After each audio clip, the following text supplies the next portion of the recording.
ఆచార్య professor Jayashankar sir గారి యొక్క జన్మదిన సందర్భంగా నిజంగా ఆయనను మనస్ఫూర్తిగా మేము హృదయంలో వారిని స్మరించుకుంటున్నాము.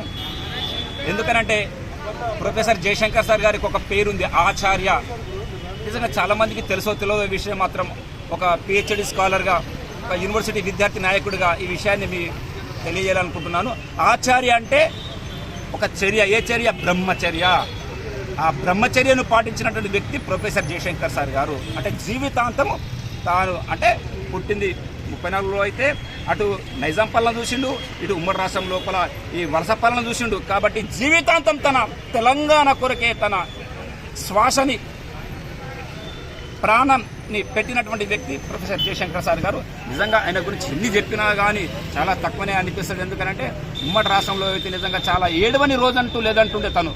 ఎందుకనంటే మన యొక్క సంపద, నీళ్లు, నిధులు, నియామకాల విషయంలో జరిగినటువంటి అన్యాయాలు కావచ్చు, ఆ తర్వాత అనేకమైన, ముఖ్యంగా జయశంకర్ సార్ గారి యొక్క ఆశయం ఏముందంటే తెలంగాణ యొక్క రాష్ట్రంలో ఉన్నటువంటి యాస, భాష, సంస్కృతి, సాంప్రదాయాలను ఏం చేశారు? నాశనం చేసిన అన్నటువంటి విషయాన్ని మాత్రం జయశంకర్ సార్ గారు చాలా సందర్భాలలో మమ్మల్ని వెలికి చేయాలని చెప్పేవాడు. కాబట్టి నిజంగా చెప్తున్నా కదా, తెలంగాణకు ఒక సంస్కృతి, సాంప్రదాయం, యాస, భాష దాన్ని కాపాడుకోవాలనే ఉద్దేశంతో ఇటు సంస్కృత పరంగానే కానీ, తర్వాత అనేకమైనటువంటి ఉద్యాన పరంగానే కానీ చేస్తూ నిజంగా రాష్ట్రాన్ని సాధించుకోవడం జరిగింది. ముఖ్యంగా ఆ రాష్ట్ర సాధనలో కూడా కేసీఆర్ అనేటువంటి ఒక వ్యక్తి కూడా ముందుండి జయశంకర్ సార్ గారు ఏ విధంగా కేసీఆర్ చెప్పారు, నేను తప్పకుండా నీ వెంటనే ఉంటాను అంటే జయశంకర్ సార్ గారికి కేసీఆర్ కూడా నా చచ్చే వరకు కూడా నేను అడుగు ముందుకేస్తానే కానీ నా తెలంగాణ రాష్ట్ర సాధన లోపల వెనుకడుగు వేయను, వెనుకడుగు వేస్తే నన్ను రాళ్లతో కొట్టుమని చెప్పినటువంటి వ్యక్తి కేసీఆర్ సార్. కాబట్టి నిజంగా ఆ యొక్క జయశంకర్ సార్ గారికి కూడా మేము మనస్ఫూర్తిగా మేము సార్ మీరు ఎక్కడున్నా మా హృదయాలలో ఉంటారు అన్నటువంటిది మేము